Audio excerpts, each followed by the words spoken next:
আসসালামু আলাইকুম everyone, welcome back to my channel. আজ আমি খুবই সহজভাবে ফুলকো ফুলকো ও অসংখ্য ছিদ্রযুক্ত চিতই পিঠা তৈরি করে দেখাবো। আমি এই রেসিপিটি খুবই সহজভাবে দেখিয়েছি। আমার মনে হয় যারা পিঠা তৈরি করতে পারে না বা ভয় পায় তারাও যদি এই রেসিপি দেখে তৈরি করে তাদের পিঠাও হবে পারফেক্ট। এই পিঠাগুলো দুধে ভিজিয়ে বা যে কোনো চাটনি ভর্তার সাথে খেতে কিন্তু বেশ ভালো লাগে। তাহলে চলুন কথা না বাড়িয়ে চলে যাচ্ছি মূল রেসিপিতে। আর যারা যারা এখনও আমার চ্যানেলটি সাবস্ক্রাইব করেননি তাদের সাবস্ক্রাইব করে দেওয়ার অনুরোধ রইল। পিঠা তৈরির জন্য প্রথমে এখানে আমি নিয়ে নিচ্ছি 2 কাপ শুকনো চালের গুঁড়ি। বাজার থেকে কেনা গুঁড়ি দিয়েও এই পিঠা খুব সুন্দর তৈরি হয়। আর হাফ কাপ থেকেও কম দিয়েছি আটা, যেন পিঠাটা সফট থাকে। এখানে আমি লবণ দিয়ে দিয়েছি পরিমাণ মতো। এখন সবগুলো শুকনো উপকরণ মিশিয়ে আমি এখানে গরম পানি দিব, তবে ধোয়া ওঠা গরম না, আঙ্গুল দিলে যেন সহ্য হয় এরকম গরম পানি দিয়ে আমি একটি ডো তৈরি করে নিব। সবগুলোকে খুব ভালোভাবে মিশিয়ে ধাপে ধাপে পানি দিয়ে মিশ্রণটা অ্যাড করে নিতে হবে। এখানে আমার 2 কাপের মতো পানি লেগেছে, আপনাদের কম বা বেশি লাগতে পারে আটা অনুযায়ী। এই মিশ্রণের উপরেই কিন্তু পিঠাটা ডিপেন্ড করবে যে কতটা ভালো হবে। খুব ভালোভাবে আটাটাকে ফেটিয়ে নিতে হবে।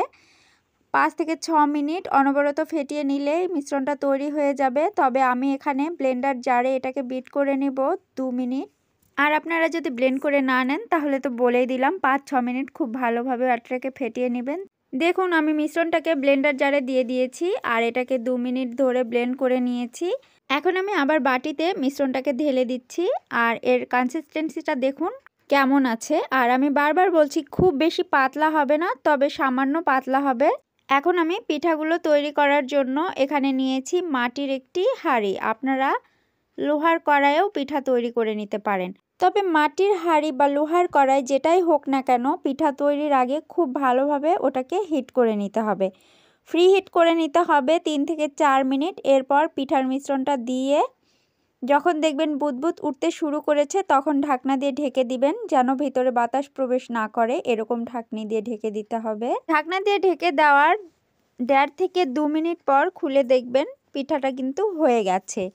প্রথমের পিঠাটা তুলে নিতে একটু সমস্যা মনে হলে চারপাশ থেকে এভাবে ঘুরিয়ে ঘুরিয়ে প্রথমে তুলে দিবেন, এরপরে পিঠাটা সুন্দর মতো উঠে আসবে। এরপরের পিঠাগুলো কিন্তু এরকম তুলতে আর কষ্ট হবে না, ইজিলি উঠে আসবে।